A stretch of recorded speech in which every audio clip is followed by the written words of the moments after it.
So you just said, "You ready for this?" And that's like part of like a Yeah. voiceover for this video game that my boyfriend likes to play. And I hear it every now and then to the point where I mock him and then he gets all mad at me. He's like, "Stop mocking me." And I'm like, "But your video game says it all the time." Yep. So anyway, no comeback for that. No. So there is no comeback for that. Yeah, I'm very much not the basketball video game player.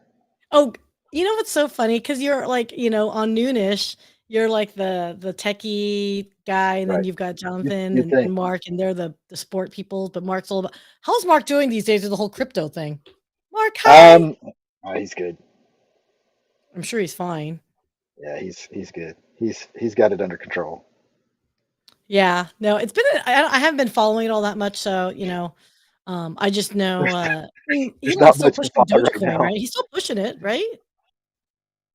I don't know if he's really into it right now or not. He better be. He pushed freaking so much. He better be supporting on its down. Just saying. Just Yep. saying. So, how have you been, That's sir? It's that's been a that's week. a different podcast. That's I'm That's a moving. I'm different like that's a moving different on, show. Yeah. moving on. So, yeah, we skipped last week, but you know what? It was a good week to skip because I was actually had a requirement or other event to attend to. So I appreciate it. So it's been 2 weeks since I've seen you, my friend. What's anything new? I went to kickboxing last week during our break. So no, not really anything new, but just good times. Hmm. Keep rocking along. I've had some good Okay. conversations with some people. We'll mention them a little bit later when it comes time. But Yeah. a No. lot of fun stuff going on right now. Right. So I've gotten a lot of like feedback lately about like let's just say uh, this whole conversation about chats among us is like such the I don't know how, for lack of a better description, it's like it's so timely because so chat gpt and GPT-4 and bard and all this stuff is coming out, and you got Yep. all these pundits now that are suddenly like experts in it, and I'm just sitting there going, how did you guys become gurus already? Because like, Right. you were just talking about like the last big thing. So Yep. I'm really glad that you're bringing on folks that can kind of add more color to it. So are you ready? Should we do this? Should we kick off the show, my friend? Well, let's do it. All right, Let's let's do do it. it. I'm excited. Oh, me.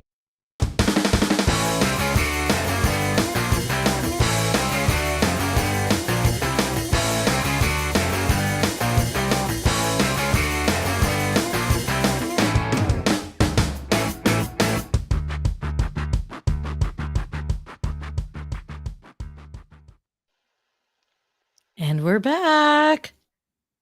Do you like I'm the enjoying song? I it. kind of liked I'm it. enjoying it. Yeah, it's getting better all the time. Well, I didn't want to go too punky because I was like, oh, well, let's not be too rebel yells. This is LinkedIn still. So Keep it pro. keep it pro, keep it pro. Okay, so talk to me, my friend. Why are we so excited about today's guest? So one of the things that I think has been really interesting with this is finding out how many professional high dollar news outlets have been using AIs, not even just recently, but for a while now, to either help or in some cases write everything. And Yeah. uh, and as I've been having more conversations with people about plagiarism and copyright and all that stuff, I was racking my brain to think how can we find somebody and bring somebody in who can talk about this. And I just happened to meet Peggy, who we will shortly be meeting at an event for supporting the Born to Be um, equine therapy, I guess is what you call that. Uh, Okay. and found out that she was a real life reporter, which oddly enough is something I just don't have a lot of in my life, and also an author. And so I was like, you think you might want to spend some time with us talking about some fun stuff on When we were artificial talking about with intelligence and this whole journalism, and yeah. yeah.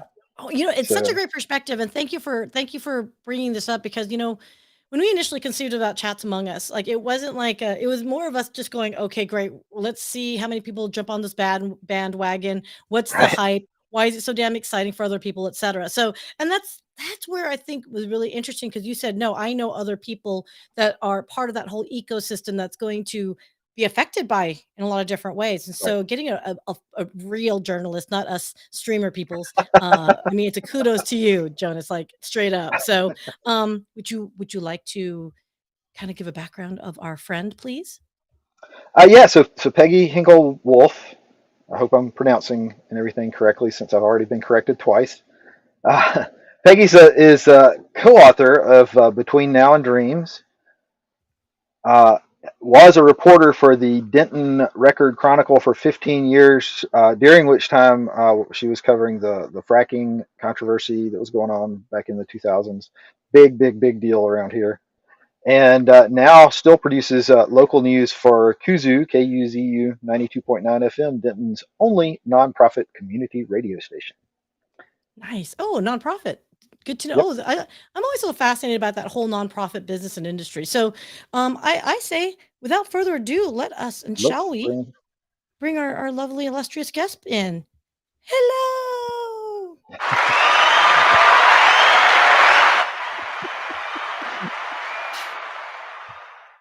Yeah, no, Peggy, he did tell you I was a professional, right? Yes, he did. He warned you in I advance, did didn't he? know that meant applause Real tracks, thing. but I And told myself to be prepared for anything today. So got the full soundboard. Well, welcome, Peggy. Thanks for joining us. oh, thanks for inviting me. We'll have some fun here, I'm sure. I don't know. Jonas is like, yeah, sure, I guess. Well, so just quickly Peggy, is there anything that you'd like to mention about Kuzu or the book, or anything about your history that we might have missed that you'd like to Oh, bring up? no, you got it. Okay. Why don't you start asking me questions, and then no, let me say one thing about KUZU, since it seemed to um, surprise you that KUZU was nonprofit. Yeah. KUZU's low power radio in the maybe 12, 15 years ago, they changed the laws to allow for low power stations. So the broadcast radius is 3 miles. So it's just Denton, and everybody there is a volunteer, and I'm a volunteer too. So I don't understand how this is going to work long term, but it's working. It's been working for the past 5 years for them, six, maybe seven now. And it's been working for about a year and a half for me doing the news. So there you go. Um, and then the book, I'm hoping that we worked really hard in that book to translate science, the science of human learning and human behavior, for the lay reader. So I think I've got that talking about science for lay people thing kind of down. So let's see how I do today. I don't know. No, love it, love it. So here, and everyone that's talking about the book that she is referring to, I really want to emphasize this because I'm just really impressed by you, and just I haven't had a chance to like really review it myself, so my apologies on here, Peggy. But so let's talk about Between Now and Dreams that you referenced. So it's a collaboration. You have a co-author with you.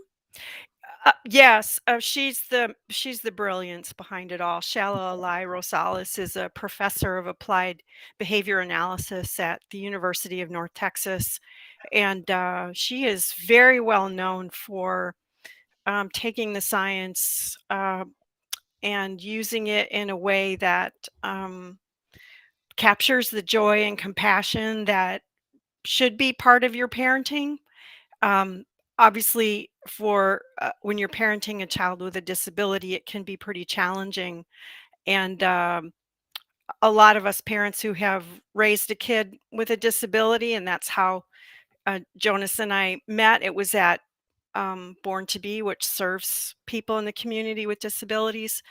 Um, it can be challenging, but it also can be incredibly rewarding. And if you know what science has to offer you and can apply it, you do just fine. And so that's what this book is about. You can do just fine. Oh no, this is fascinating because I don't have children, but I definitely have family members that are in the autism community. So I actually am very interested to read it myself. So everyone please, I'm assuming it's available on Amazon. It is. Is that right? Okay. Everyone, I will add the link in just a second here. Or actually it would be on your website as well, correct? Yes, I have actually a whole resource page. I went ahead and bought the domain Between Now and Dreams to Mm.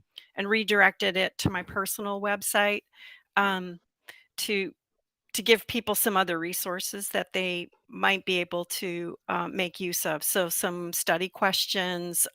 We even put together a template for a bookmark, which is a little job aid parents can use when they go into their special education planning meetings with the school district. So, Very helpful. Oh my gosh. You know what? So a buddy of mine he's on a campaign. It's a child's book. It's for children. His son is now since grown, but it's a project that he and his son have worked together, which I think is a lovely series. And he's worked really hard to campaign to get the book into schools. I did not realize the whole book industry in that context. You basically have to give it to the schools. Is that the same way for adult-based books as well? For something like this as a resource? oh goodness, i- i- I don't even want to go there. Okay, no, that's How to cool. sell a book? Nope, nope, nope, that's fine. It was just something like That's a that I just different show, related Tia. to. Yeah. I know. Look, I was in another meeting today, you guys, that someone goes, "Where's your brain today?" And I'm like, "I don't know." You know why? It's because I'm like, I've been working on a couple projects, and I'm actually launching another uh, podcast show for another client tomorrow morning, and so I'm a little like I think my brain's all over the place, which is probably what you don't want to do with someone like me. So my apologies, Peggy. Okay, No, so that's okay. It's just I didn't wanna go there because trust me, you guys don't wanna go there. So oh, it's such a well, if you want to, I do have my I can write a graphic here. So if you'd like to rant, we can. Jonas has his non sequitur moments, and then Sia has her Sia rant. Here we go moment. So Peggy, if you want one, you just let me know, and I'll I craft one up for you. can't split my brain like that. So I have to listen to you guys ask me questions and then formulate coherent responses. I can't rant at the same time. Good lord. Well, you know why? It sounds like because you're a nice person. Okay. So I just want to give a couple shout outs Could for be some that. folks that are like watching us. And I do encourage everyone. I know it's our third episode, so we're still trying to get our feet and grounding on. And it is a limited series. So we're halfway there, apparently. Jonas, we're like, oh, but it is, if you guys have any questions, okay, because I am very intrigued. Is it plagiarism, guys? So let's just get to the crux of it. And that's the title of our episode is, you know, well, first off, maybe before we go to this, Peggy, what are Mhm. your thoughts on all these bots that are coming out, AI driven bots like ChatGPT and GPT-4, Bard, and all that stuff? Um, sounds like they could be really useful tools, and also could Mm. be used for evil. And that's like every other tool in this world. If you know what you intend to do with it, it'll probably help you do that thing. So um, I know that, for example, you guys were talking about um, some journalism outfits using materials and tools like this already. I mean, gosh, you could take a class in J school back in the day. I'm not going to say how long back in the day was for me. That was computer assisted reporting. Mhm. Um, and journalists, as a general rule, aren't known as numbers people. So when you have some number skills and you're in the newsroom, you y- y- all of a sudden there's people at your desk asking you to write the formula for present change and stuff like that. So Ooh, for some yeah. reason, that was me. I was the one that was always writing the formulas for folks. But it started with things like Excel and Access database Mhm. tools and things like that. Um, I've heard Bloomberg's going to put some AI machine learning type ha, tools onto has different, done, yes. yeah, That's business a resources. I fair. think as long as you're letting your readers know what the source of your material is, that you've taken care of it, I think. It kind of, I think it also depends on what you're putting it on. There is some computer assisted reporting, if you will, where they're very careful to be completely transparent about what data they scraped, how they scraped it, what formulas they applied to it. Um, a dear friend used to be with BuzzFeed, and he would Mhm. sometimes run his methodologies by a couple of social scientists to make sure what he was doing had some integrity. So Right. the degree to which journalists are going to be transparent with you about that, you're going to be okay. So now, if somebody's just using it to write stories, that feels a little plagiaristic. Where did you get your material? Mhm. You trained it on what? Right. Well, let's talk about that because and we'll just instead of going through this in a nice orderly 1, 2, 3 kind of way, we'll just jump around and talk about whatever comes up. That's kind of what we're already doing. So let's be transparent about that. Right.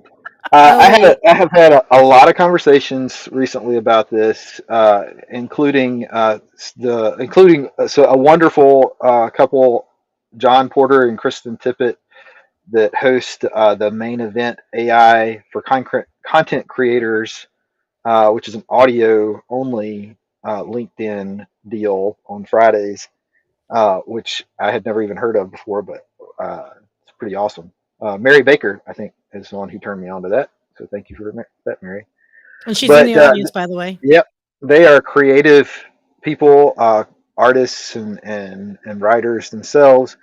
And Kristen was talking about creating art using AI tools. So this is obviously not copy; it's visual arts. But we were discussing whether at what point does it become yours? How much work do you have to put in for it to be yours? And we don't. We've never asked writers who used a typewriter instead of a pencil if the typewriter deserved some credit. We've never put writers who write things out longhand in a different category than writers who use word processors. Mm. So the question is, and I think Peggy, you use the word tool for this, and that's what I kind of think is like, at what point does it stop being a tool and start being something else? And if it becomes something else, what is that?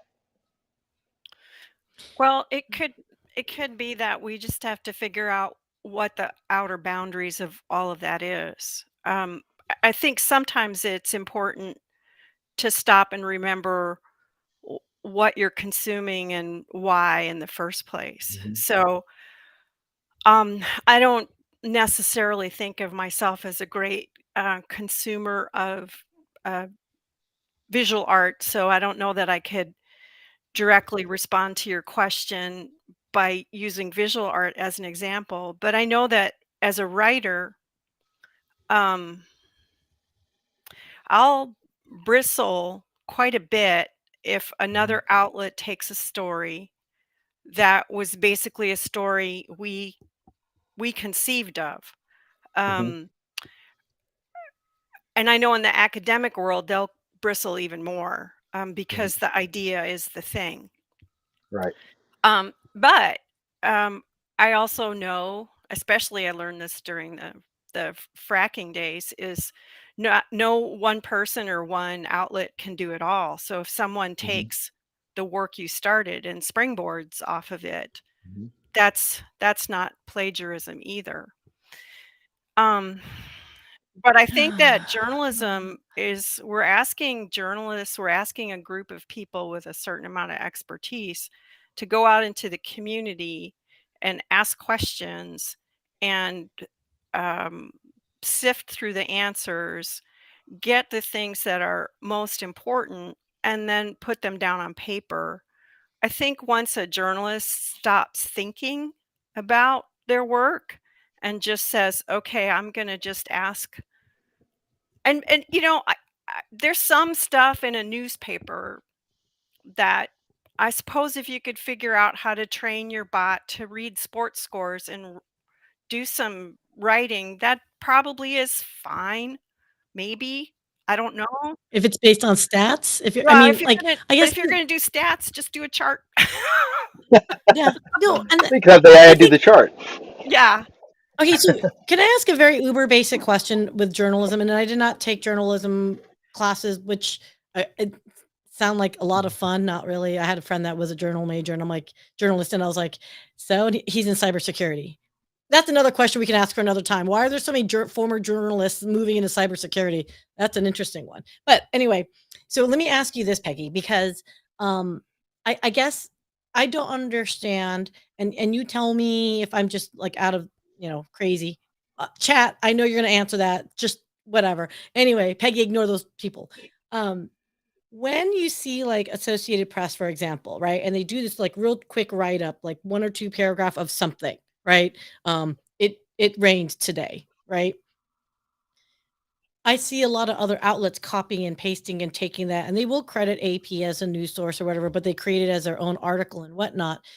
Uh, I can imagine AP being the first source, like, to report something where they wanna, like, quickly just get some facts up and out, where I could see where they try to automate it, but there's no real details in that mix. I guess I'm wondering if that route is automated and they have an AI say, "Here's the stats. It was sunny, now it rained 6 inches. Hand that out. Like, can you make that into a quick article?" Is that considered firsthand accounting, or is that again, I guess I'm trying to figure out, like, because my understanding with journalism is like you have first person reporting, right? And then from there it could become secondary source, right? So I guess I'm worrying a little bit because I feel like I'm not making fun of Associated Press, but I'm just saying that's what I know them as. If they start off with using AI, is everything else AI, like, as a source? Like, is it legitimate? Um, well, I think the first thing that's important to know about Associated Press is a cooperation of newspapers and press outlets. So, you might be the person, your newspaper, let's say a tornado goes through Denton, and the Okay. Denton Record-Chronicle is there, and we've got some first person stuff, and we've got it up. AP grabs it because we're a member of AP, and they put it out because everybody knows, oh my gosh, this horrible thing just happened in Denton, Texas. And it's okay because there's contracts and money has been exchanged and there's an understanding, and it's sharing that resource. I have a hard time imagining the editors at AP putting up while they might not credit an individual reporter, they're going to credit a newspaper. Right. And if Okay. if somebody's crediting AI, AP is going to credit AI. It's just way too new of a territory for most folks to not do that. Now, if somebody's deceptive about it, then we're all in trouble. And that, I guess I'm a little worried about that potential of.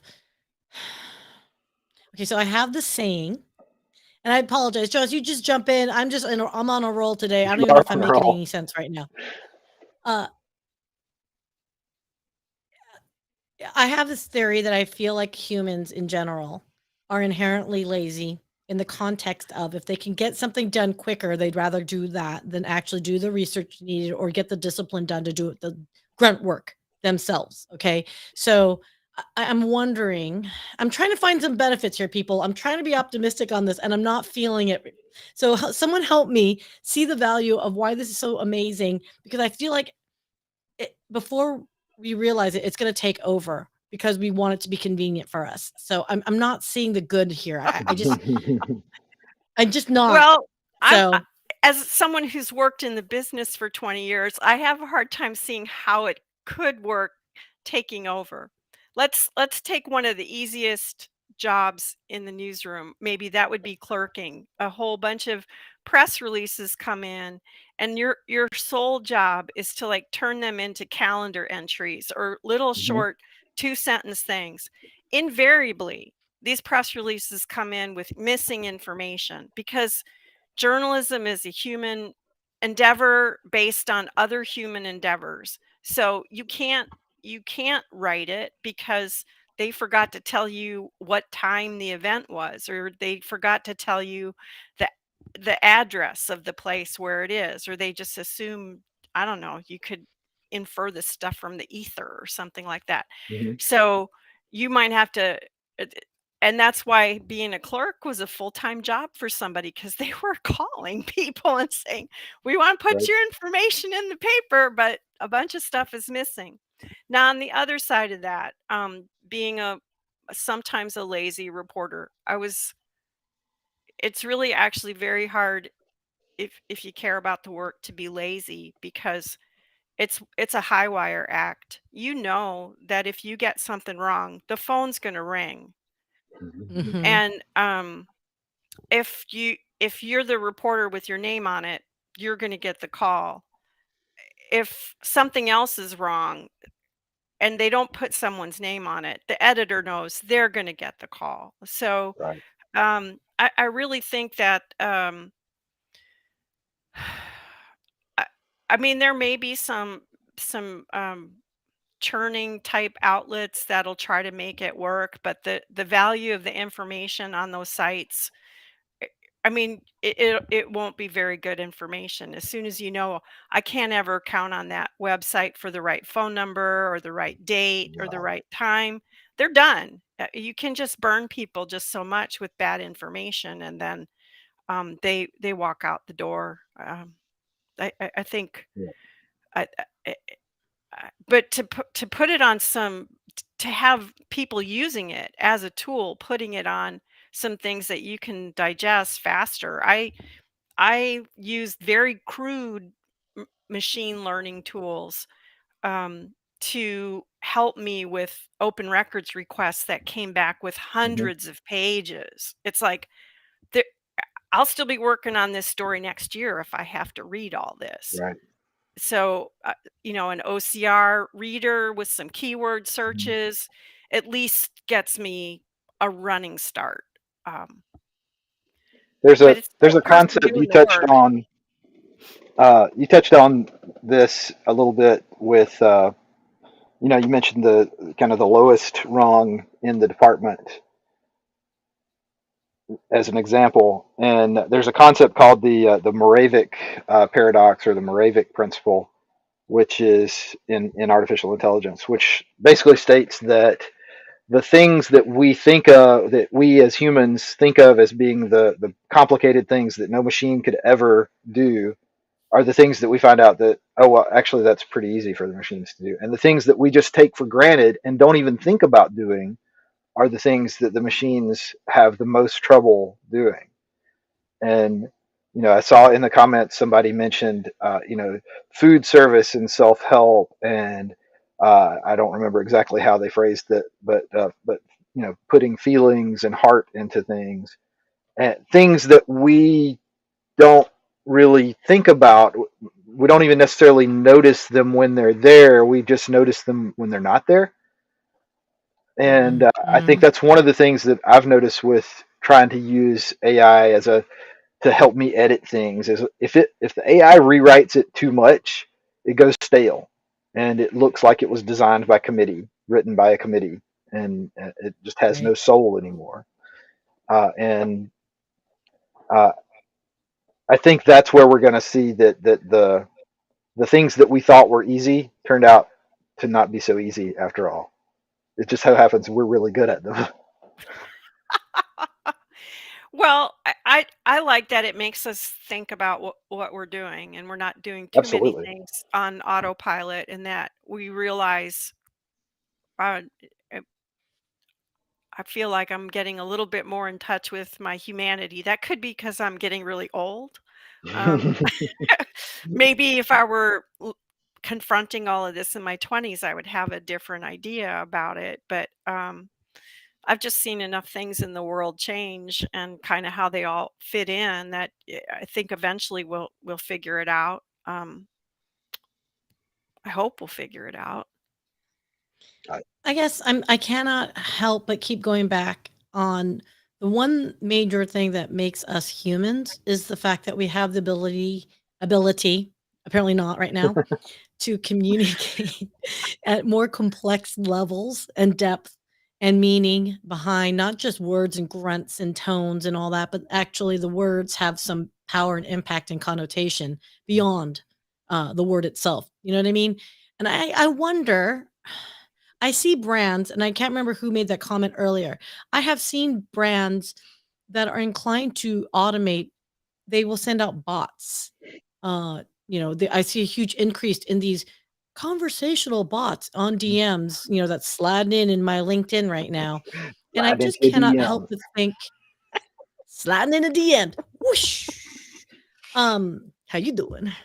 No, I see a lot of brands doing because think it's a cost cutting measure. Mhm. Meaning, like, oh, I'm instead of having 15 sales reps, I'm gonna have one sales rep Mhm. because odds are, if it's a power of numbers, out of 100 calls, one person's gonna want to talk. Well, then why don't I have those bots talk to other 99 so that one person can focus on that one curated lead?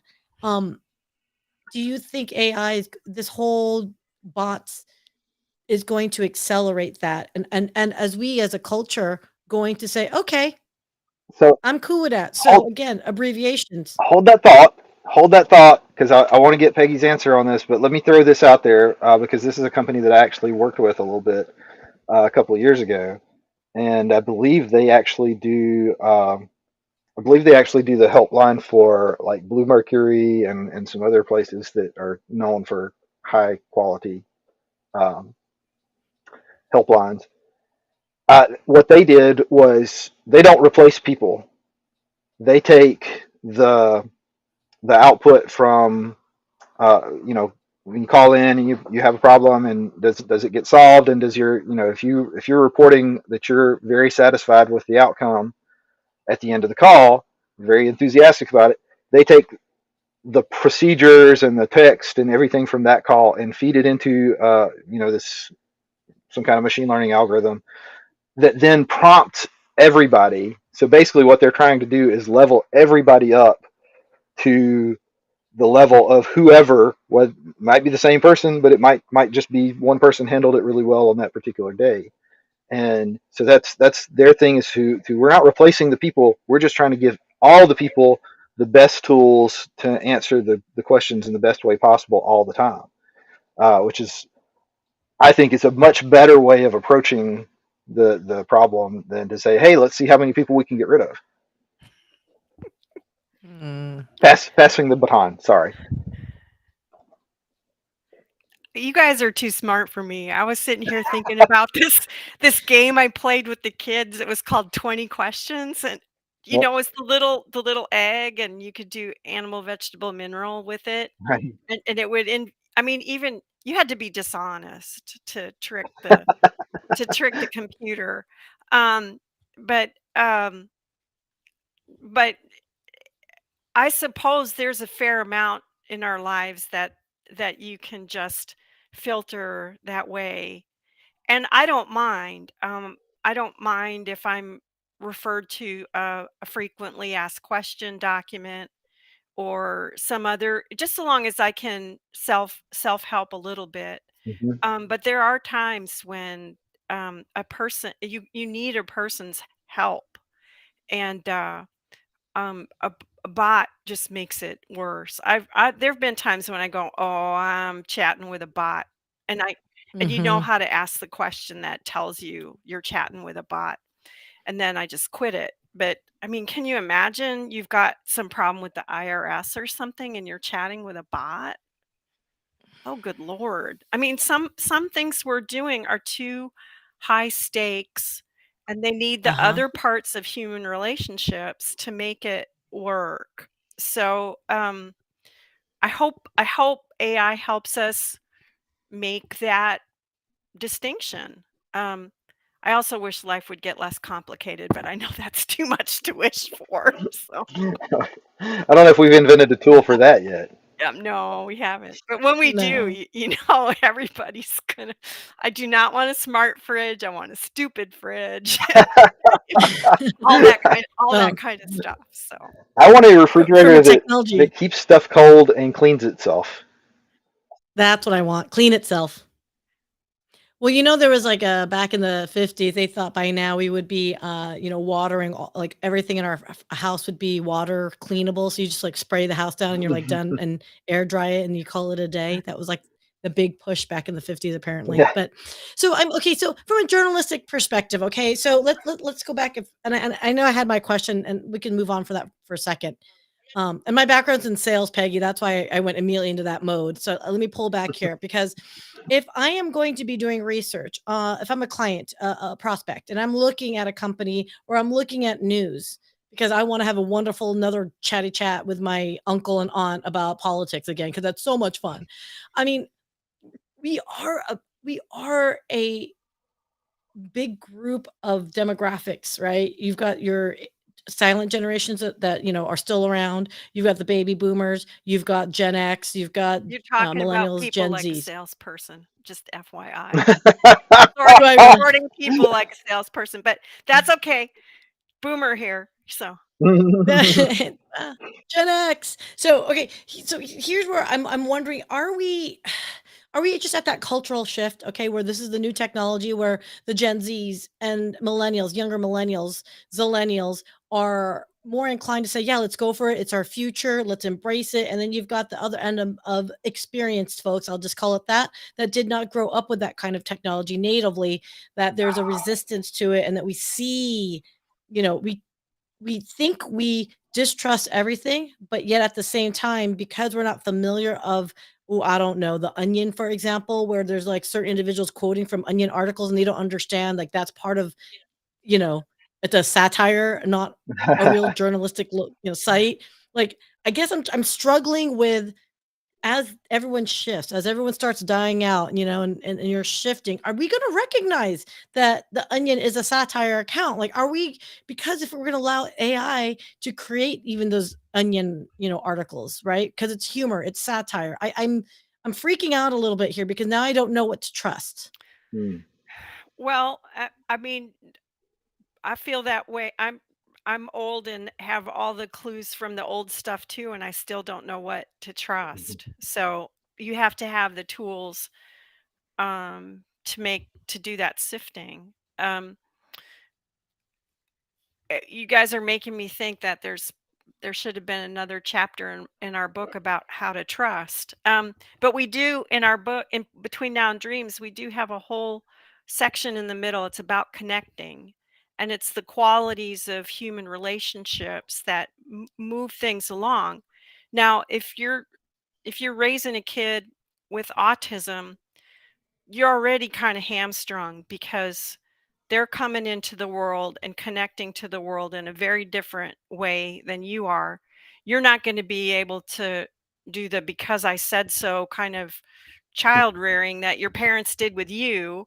So you've got to figure out, okay, how are we going to relate to each other? What's reciprocity going to be? What's a danger sign going to be? What's a um how are we going to defer to one another? How are we going to cajole one another when we need to? That's a whole different skill set. And I think evaluating information as well is a skill set. Um, I, I volunteer a couple hours a week in our public library.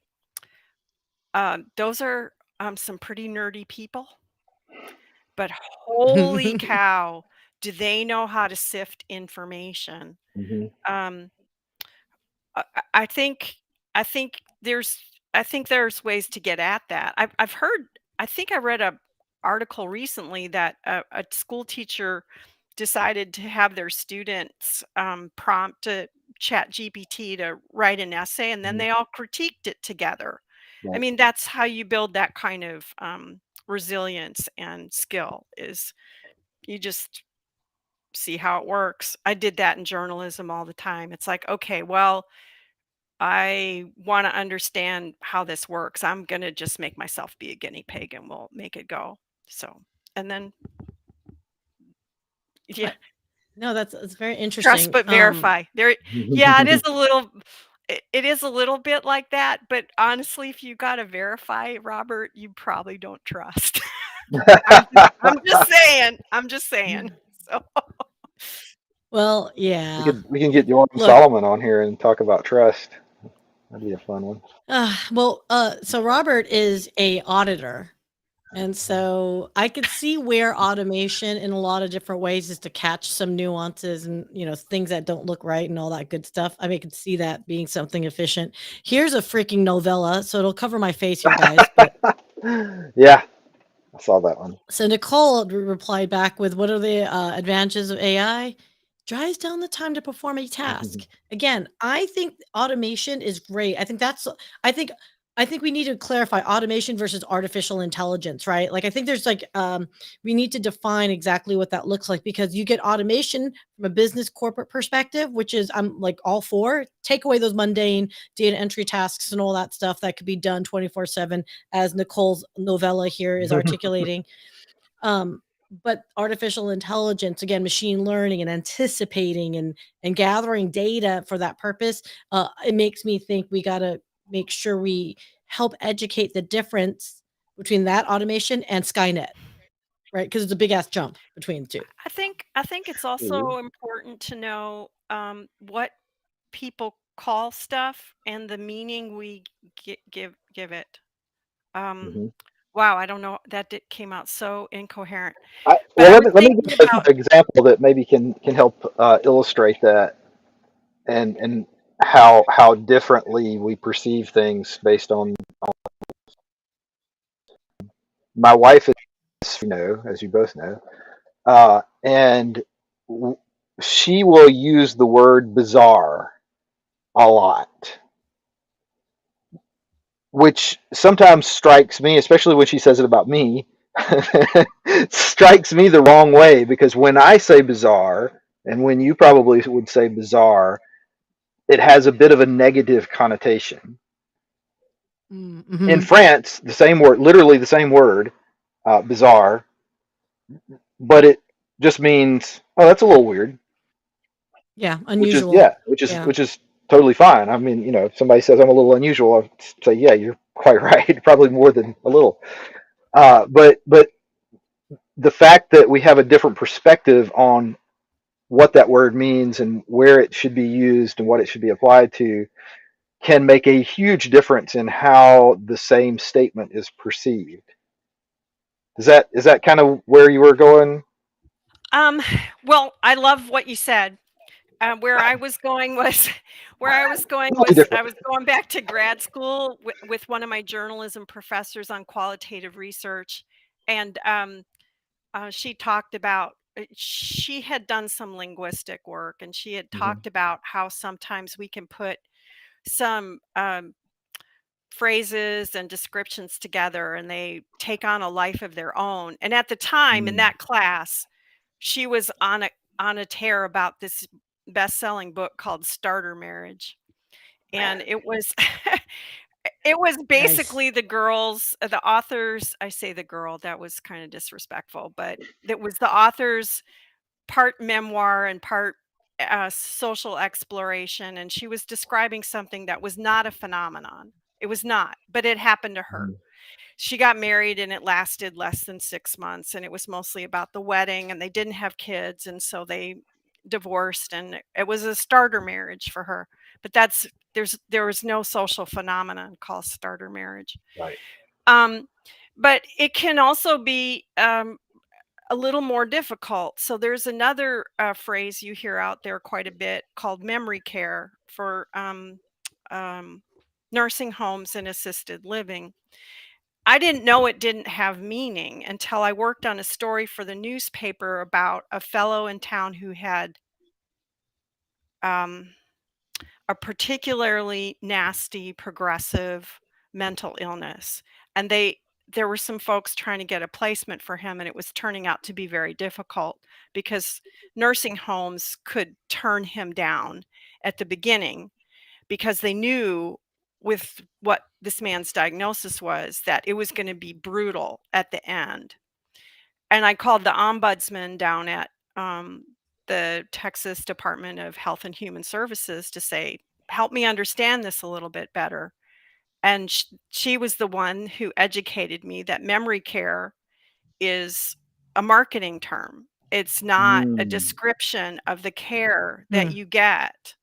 And then she told me what a certified facility, what happened and how few there were and how expensive they were, that sort of thing. So, so artificial intelligence is a marketing term. Yep, I would agree. And I think Absolutely. it's really important for people to not imbue additional meaning into artificial intelligence. So I can see that I have my lighting in my room has changed. The sun, I love the it. sun is I going love it. down. No, It's I'm like the robots are coming after you, yeah, girl. They're I coming think after you. so. I can't wait for the laser thing to be trained right on my forehead here. I'll see if I can fix this. Okay, I'm gonna. Oh no, you're fine. You actually, I think I loved it. It looked fine. So, if I may, okay, bringing up Nicole's novella again. Do you want to know how this was not written by a humanoid, but it was something that she got out of Google? It was because that third sentence, AI enables the execution of hitherto complex task. Who the hell uses he how do you even pronounce it correctly? Hitherto? I do that That's so bizarre. every day. How bizarre. How bizarre. Okay, sorry, I couldn't resist. And by the way, the chat, we were kind of having our own little dance party on the side there, so sorry about that. Yeah. All that. I mean, okay. Okay, so this was okay. Mary Baker brings up a point, which I thought was good. Okay, but again, I guess I'm thinking in the context of journalism, which is the scope of our conversation for today. But I can see the tools again. If it's a tool that helps the humanity lead a better, more comfortable life, absolutely, AI can use a camera, scans it, tells a blind person, what's in there. Ideally is what the expiration dates are and all that good stuff too, right? Now that's a smart fridge. But there you go. And I think that's the thing to remember with all of this stuff is that there are very valid and very life affirming, let's say, very very human affirming things that we can use these tools for if we use it as a tool and we use it positively. I mean, I think that's really the killer for us is, and my concern with it is that anytime we have a powerful tool, there's somebody who's going to want to use it for nefarious purposes. Or somebody who thinks they're doing good and Right. really screws it up. Right. Yeah, that's one of the worst things that can happen is somebody who thinks they know better than everybody else get hold of a powerful tool. Yeah. Yes. Okay. So Mary Baker is not a bot, but apparently she's trying to be today. Do you usually sing at the end of the podcast? Well, I have a tendency to sing, period. Like I'll get a phrase and it just pops in my head and then I have to sing it. It's like Tourette's. Like my boyfriend calls it, like he's like, you have like a singing Tourette's. Like it's completely inappropriate. We could talk about funeral rites and all of a sudden I'll start singing like, some random song if someone mentions like, I don't know. I'm not even gonna go there. Are we sure you're not an AI? It sounds like the kind of thing that an AI would do. Just randomly start singing something inappropriate. Okay. My lullabies. Can I just tell you? No. Maybe. Okay. Lullabies Here's are a question. the original love songs. They really are. When you think about it, they're exactly. Oh my gosh. Okay, so okay, now we're going. Now I wonder if our entire chat are bots because now they're just like going down the singing, like sing him if you got 'em, Mary, Mary. I mean, come on. Do we need to come up with a parody theme song? Hey, you know what's funny? If you are interested enough to be watching this at a later time, you're really missing out by not getting the comments. I kind of feel a little bit left out because I can't participate in the comments until afterwards. Oh, well, you could read it up and see it. Like, Okay. Anyway, so so we are getting like up and close on time here, and I We just are. want to be respectful. So Peggy, like, I mean, what is your assessment? I'm a bit of a pessimist, so I feel like again we're lazy asses, and we're just going to be like, if I can get paid my money and not have to work as many hours, I'm going to ride that wave. And then before you know it, we're going to crash and burn. Am I being overly dramatic? What is your perspective?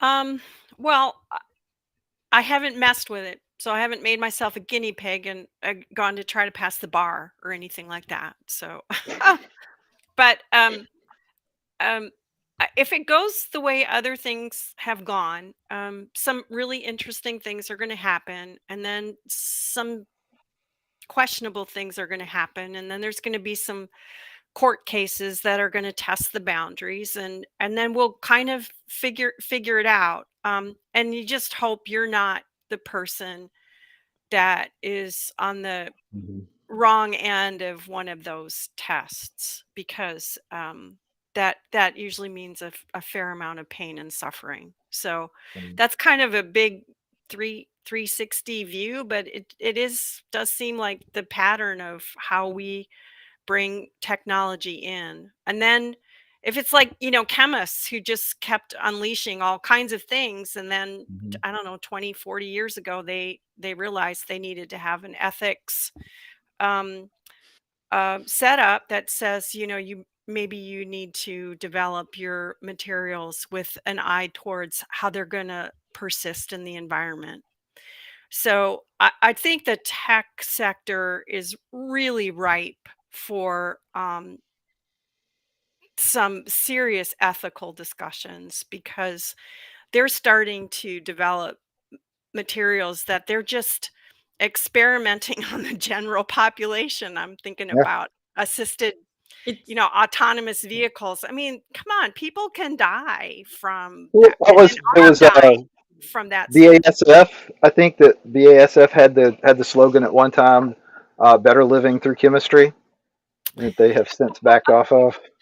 Yeah, Um, but I yeah, think we're kind of living in a world of better living through technology, yeah. And and there's yeah, not maybe a there's some whole lot of thought. I mean, right, it goes back to that idea of move fast and break things. It's like, okay, right, we're done now with move right. fast and break things. Let's try to Let's think be about. careful what we break. Yeah, let's think about what we could break. So I think that that letter that went out with the many signatures for folks saying, slow down, don't do anymore, was probably more in their self-interest. They they Mm. want time to develop their destructive material, but Look like it, yeah, but it's time for those folks to start having some really deep down ethical discussions about what they're developing and what they intend to use it for, and how they're going to deploy it, and what kind of boundaries they're going to put on it,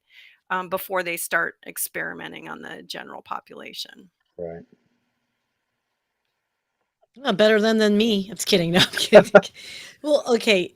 So, Jonas, what are your thoughts, man? After, I mean, just think of this from a journalism perspective and Right. integrity of reporting. Well, yeah. I mean, when we were talking, creativity to some extent as well. Uh, but yeah, I mean, I think Peggy's got it a nail on the head. Really, is as long as you're using the tool as a tool, having some skepticism as to the things that it's telling you, and being transparent about uh, and how you're using the different tools, then I think you're okay. It's when you start breaking those sort of cardinal rules of things that I'm trusting the tool too much. We've already seen that. Not being transparent that you're of what you're doing and how you're doing it. If we haven't seen that, we soon will. And yeah, I mean I think that's it.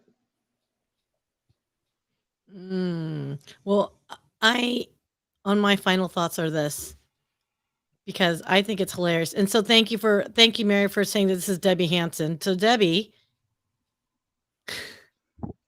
it's like, oh, it's so big and long that they couldn't even like put it in the chat window.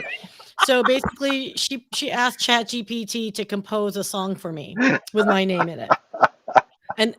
And on that note, which is freaking hilarious, because funny you guys should mention that, everyone. Oh, Randy House, I didn't have a chance to say hi, my friend. And yes, hiya, see ya, Randy. But this is a very good question too. Is that this is just a total aside. Are there any more investigative reporters left, or are they all paid by the corporate powerhouses that own all of our news conglomerates today? That's sad, and hard to answer. It seems like some of the best work right now is coming out of ProPublica. But yeah, we're the the business is in a lot of trouble, and y'all should be worried about it. You really should. The work that I Yeah. do at the radio station, I wouldn't nearly call it investigative, especially compared to the work that I used to do at the paper. But there's no resources for me to do it. That's crazy. That's to me, that's the. I mean, I don't want to leave shows on down notes, but that's like a mic drop, like It is. like as Randy says, I was bingo. really hoping right? you would ignore that comment. But Uh, there we okay, go. It was here, a really good question, and we had to answer it. Yeah, Yeah. it's pretty bad. It's pretty bad. But okay, so I'm gonna try to guess. Okay, I'm gonna cheer us all up. Okay, so if you want to play, and if you haven't played with ChatGPT yet, by all means, have fun. But I will say this: I saw this on Facebook. This guy here in Dallas area that is a great guy. Very he puts himself up and out there a lot, and it's his goal. He wants to be a TEDx like speaker person and all that good stuff, right? And so he entered his name of like write or who is, and it puts his name down, or write something about, and he put his name down. And then he goes, you guys check out what ChatGPT wrote for me. Who knows, maybe they'll write your bio for you, right? And I'm going, you know what, I'm gonna try that. I'm gonna play that game. I'm good. I hate writing my bio. I suck at it. I can't help but write it sarcastically a little bit, because I'm like, oh, I'm writing about myself. I'm amazing, So I thought I would share this with you guys because it's funny as all get out. If anyone ever thinks that their ego is bigger than anything or whatnot, I highly recommend to do ChatGPT, because I feel like here, I don't know if you guys can read that or not, but at the very top it says, write about Sia Yasso Tornrat. And its reply, I'm sorry, but I couldn't find any information about Sia Yasso Tornrat. Can you provide some detail or context about who they are? This would allow me to provide a more accurate response. So I was like, So I said, who is Sia Yasso Tornrat? I apologize, but I still don't know. I still don't have any information about a person named Sia Yasso Tornrat. It's possible that the name is misspelled, or that this person is not well known. Without more information, I am afraid I cannot provide any I can't even read something. Further details about this individual. So then, because I'm me, why don't you like Sia Yasso Tornrat? Have no personal feelings. And then hey, no ego or anything, right? As an AI language model, I do not have personal feelings or opinions towards any individuals, including Sia Yasso Tornrat. My role is to provide neutral and unbiased reports based on the information and whatever something context provided to me. It's important to remember that I am not capable of forming preferences or biases. And I am like laughing my off, because as a content creator, as that I put a lot of stuff and I hashtag and I add myself, it cracks me up that I did not come up. Right. So anyone that just thinks though too that ChatGPT is like the big brother and they're gonna come and get you, I just want to go on record. If you ever want to burst your own bubble, go ahead and go on ChatGPT and realize you're nothing. You're nothing. I am nothing. Yep, that'll cure your ego problems real quick. Oh gosh. Okay, so you got some laughters here. So Raquel Flores, as I remember. Oh wait, nope, wrong one. How? Oh, because everyone's commenting, it moved it up. Okay, hold on. Uh-oh. Oh wow, it just really moved up. Okay. Okay. She says you make her smile. I don't know why I just lost it. Oh my gosh. Okay, there we go. No, that's Peggy's cracking me up. There we go. Well, it was pretty damn funny. Oops. Hit the dump button. Hit the dump button. Oh no, you're fine. You're fine. I'm the one that swore you're fine. So anyway, well, on that note, guys, I think it is a great opportunity to wrap up here. So Jonas, you want to have any parting thoughts as we want to bid adieu to our wonderful guest, Peggy? Miss Peggy? No, I will definitely would like to say thank you to Peggy. We appreciate you coming out and are showing up virtually, whatever we say these days. You've been great, and looking forward to doing this again. Hopefully, we're going to do something about government. We're talking about doing something about education. I think there's a whole lot more great things we can talk about with this as the situation develops. Awesome. And Miss Peggy, one final thought for us, darling. Let's go have dinner, everybody. Let's go have dinner. That is wisdom. Alrighty. So excellent. Okay, on that note, then, everyone, thank you so very much for another episode of Chats Among Us. And if you guys have any further questions, by all means, please just slide into our DMs, or if you guys want to just comment further in Team Replay, hashtag Team Replay. It is playing under the Brilliant Bee Media YouTube channel or my personal profile right now, because this is intended to be a limited series. I didn't go full blown and create everything. Unless, of course, we want to continue that on. That just all depends on our availability and our desire, me and Jonas, to keep going on in this. Hey, well, because I'm a nothing, apparently. So maybe, you know what? I'm wondering if it, out of spite, they're like, oh, she's doing a live stream talking about us. We're going to make her nothing. You are nothing to us. Yeah, if you talk bad about the AI, you get downvoted. You get voted off that one. Exactly. Awesome. Well, Thank you, I think it was fun. This was fun. Thank you, guys. Thanks for inviting me. Awesome. Thank you so much, you guys. And so join us next week. We're going to have another little episode of Chats Among Us. See you guys.